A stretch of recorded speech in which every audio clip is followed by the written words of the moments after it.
যারা সপ্তম শ্রেণীর ছাত্রছাত্রী আছো তাদের জন্য এই অঙ্কটা সপ্তম শ্রেণীর 5.1 তোমাদের পাঠ্য বইয়ের 5.1 34 নম্বর অঙ্ক। ঠিক আছে, এই তোমাদের পাঠ্য বইয়ের দুইটা এই অধ্যায়ে এই 5.1 দুইটা অঙ্ক আছে। তাহলে এর আগে ক্লাসে ভাইয়া একটা করেছিলাম, এখন আজকে হচ্ছে কি 34 নম্বর অঙ্কটা। এই 34 নম্বর অঙ্কটা হচ্ছে তোমাদের পরীক্ষার জন্য অনেক গুরুত্বপূর্ণ। তাহলে এই অঙ্কটা ভাইয়া দুইভাবে করে দেওয়া আছে দিয়ে করতে পারবা, লেফট হ্যান্ড সাইড দিয়ে করতে পারবা। তাহলে সবচেয়ে ভালো কি ভাইয়া লেফট হ্যান্ড সাইড দিয়ে করা, কারণ লেফট হ্যান্ড সাইড দিয়ে করলে কি তোমার এক্সট্রা কিছু আনতে হবে না। তাহলে ফার্স্টে ভাইয়া দেখো লেফট হ্যান্ড সাইডে বা যাকে দেওয়া আছে তো আমরা কি লিখি, দেওয়া আছে, দেওয়া আছে তে n প্লাস 1/m সমান কত 2। দেওয়া আছে কি m প্লাস 1/m সমান 2।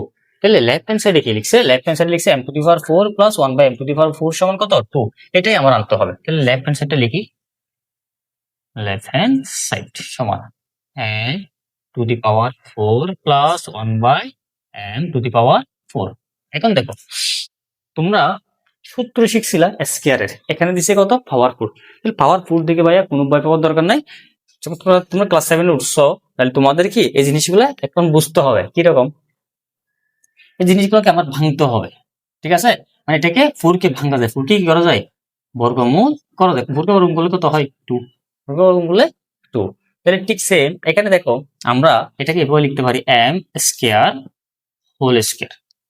আবার দেখো আরেকটা জিনিস বুঝো, কোন সংখ্যার উপর মনে করো এর উপর যদি পাওয়ার দুইটা থাকে, এর উপর পাওয়ার এভাবে যদি দুইটা থাকে তখন কি হয়, আমাদের ক্লাস 7 যেহেতু তোমাদের কি এই জিনিসগুলো জানতে হবে।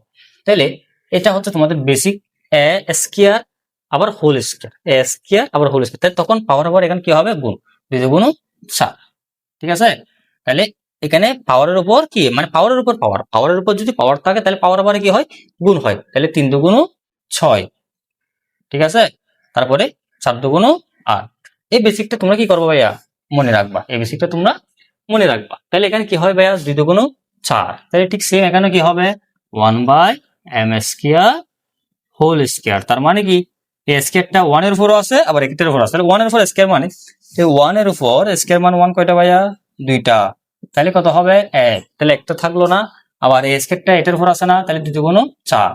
বুঝতে পারছো, এই লাইনটা তোমরা বুঝলে হলো। এই লাইনটা যদি বুঝো তাহলে এর আগের ক্লাসে যাবে যে ম্যাথটা করাইছি ঠিক সেম ওইটার মতো। এখন দেখো এই যে সম্পূর্ণ ভাইয়া এটা কি সম্পূর্ণ এটাকে এ, সম্পূর্ণ এটাকে কি বি ধরি। ঠিক আছে, মানে এটাকে এ ধরলাম এটাকে বি ধরলাম। তাহলে A square plus B square সূত্র কি ভাইয়া A plus B whole square minus 2ab, A plus B whole square minus 2ab। কি সূত্র A square plus B square সমান। ঠিক আছে, A plus B whole square minus 2ab। তাহলে ভাইয়া এ সমান কি বলছি এম স্কয়ার, এ সমান এম স্কয়ার। তাহলে এখানে লিখি এম স্কয়ার এ সমান সূত্রে প্লাস বি সমান কি বলছি 1/m স্কয়ার, তাহলে 1/m স্কয়ার এই জিনিসটা লিখছি। ঠিক আছে, এরপর হোল স্কয়ার আছে না, তাহলে ভাই কি লিখবো হোল স্কয়ার, সূত্রের স্কয়ারটা দিলাম মাইনাস 2। এ সমান কত ভাইয়া এ সমান হচ্ছে m স্কয়ার। ঠিক আছে, তারপরে বি সমান হচ্ছে 1/m স্কয়ার। তাহলে ভাই একটু মুছে দিই, তাহলে বি সমান লিখবো কত 1/m স্কয়ার। বুঝা গেছে। এখন দেখো ভাই যে আমি বলছিলাম কি একা সংখ্যা থাকলে সে কি হবে উপরে থাকবে, এটা আছে কোথায় নিচে আছে। তাহলে উপরে এম স্কয়ার নিচের এম স্কয়ার কি হচ্ছে এখানে কাটা যাচ্ছে। এখন দেখো ভাইয়া আবারও এ স্কয়ার প্লাস বি স্কয়ার করতে পারবো না, মানে এই ব্র্যাকেটের ভিতরে কাজ করতে পারবো না, স্কয়ারটা ব্র্যাকেটের বাইরে। যখন ভাই ব্র্যাকেটের ভিতরে যদি সূত্রের কাজ করতে চাই তাহলে আবারও হচ্ছে কি A square plus B square সমান কি A plus B whole square minus 2a, আবার এ মাইনাস বি, আবার কি A minus B whole square plus 2ab। এখানে এই জিনিসটা দুইবার লিখছি কেন দেখো, মানে এটা দুইটা সূত্র আছে। এখন আমাকে দেওয়া আসতে বলছে প্লাস, তাই এরপরে সে মানে প্রথম কাজ এভাবে করে ফেলবো প্লাসের সূত্র দিয়ে, প্রথম কাজ প্লাসের সূত্র দিয়ে করে ফেলবো। পরের কাজের জন্য এই পরে যখন এই ধারাটা করবো এই কাজটা করবো তখন ভাই দেখবো দেওয়া আছে কিসের মান দিচ্ছে প্লাসে না মাইনাসে। প্লাসের মান দিলে প্লাসের সূত্র দিয়ে করবো, যদি মাইনাসের মান দিত তাহলে মাইনাসের সূত্র দিয়ে করতাম। মনে রাখবো প্লাসের মান দিছে প্লাসের সূত্র দিয়ে করবো। ঠিক আছে, মানে প্রথম সূত্র দিয়ে কাজটা করে ফেলবো প্লাসের সূত্র দিয়ে, তারপরের বারে দেখবো দেওয়া আছে কি দিছে। এখন এর পরের বারে আমাকে দেওয়া আছে প্লাস চিহ্ন দিছে, তাহলে আমি প্লাসের সূত্র দিয়ে করব। তাহলে এখন কি লিখবো ভাইয়া, n plus 1/n whole square minus 2ab। ঠিক আছে, এখন একটা জিনিস বলছিলাম, আগের অঙ্কেও বলছিলাম, এই যে স্কেয়ারটা বলা যাবে না, স্কেয়ারটা তোমরা বলতে পারবে না। আমরা এই স্কেয়ারের সূত্র কিন্তু এখানে দিই নাই, আমি সূত্র দিচ্ছি কি ব্র্যাকেটের ভিতর যেটা আছে ওইটার সূত্র, ব্র্যাকেটের ভিতরে a square plus b square মনে করে a plus b whole square minus 2ab লিখছি। তাহলে এই সূত্রটার উপর আবার একটা স্কয়ার আছে না, তাহলে এই সূত্রটা থেকে যেটা বের করছি ওটার উপর কি হবে, স্কয়ারটা দিতে হবে।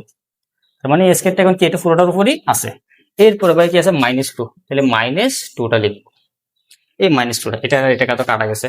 এখন দেখো কিছু একদম সহজ এখন হয়ে গেছে, m plus 1 by m equal to কত 2। তাহলে ভাই এখানে কি লিখবো 2, এরপরে 2 এর উপর কি স্কয়ার, তারপরে মাইনাস উপরের m নিচের m কাটা থাকে কত 2। এখন এটা পুরোটার উপরে স্কয়ার আছে না, তাহলে এখান থেকে এখান থেকে বের করছি এই মানটা না, তাহলে এটার উপর কি হবে স্কয়ার দিতে হবে। ঠিক আছে, তারপর হচ্ছে -2, তাহলে 2 এর উপর স্কয়ার মানে কত হয় 2 কয়টা দুইটা, 2 ইনটু 2 সমান 2 দুগুণ 4, তাহলে এখানে হবে ভাইয়া কত 4 -2, তার উপর আবার স্কয়ার, তারপরে কি আবার এই স্কয়ারটা, এরপরে -2। এখন দেখো ভাইয়া এখানে করাই, এই যে এখান থেকে এখানে করা হচ্ছে দেখো সমান, তাহলে 4 -2 সমান কত 4 -2 সমান কত 2, মানে 4 থেকে 2 বিয়োগ করলে হয় 2। তাহলে এই স্কয়ারটা এটার এখান থেকে যেটা বিয়োগফল বের করছে ওটার উপর আছে না, ওটার উপর স্কয়ারটা দিলাম, তারপর থাকলে কত -2। এখন 2 এর উপর স্কয়ার মানে কত 4, তারপর -2, 4 থেকে 2 বিয়োগ করলে কত হয় 2।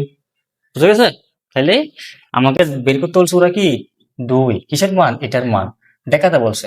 ঠিক আছে, তাহলে আমরা এখানে লিখে দিব দেখানো হলো, দেখানো হলো।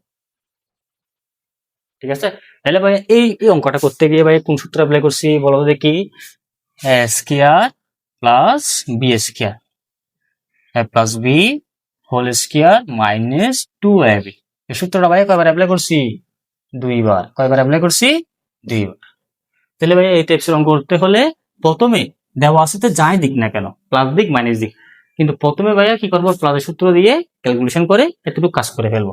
এরপরে যদি প্লাস মান দেয় তাহলে আবার প্লাসের সূত্রটা দিব, যদি মাইনাসের মান দেয় তাহলে মাইনাসের সূত্রটা ব্যবহার করবো। তাহলে মাইনাস সূত্রটা কি, মাইনাস সূত্রটা লিখে দিবে এখানে যে কি a minus b whole square plus 2ab।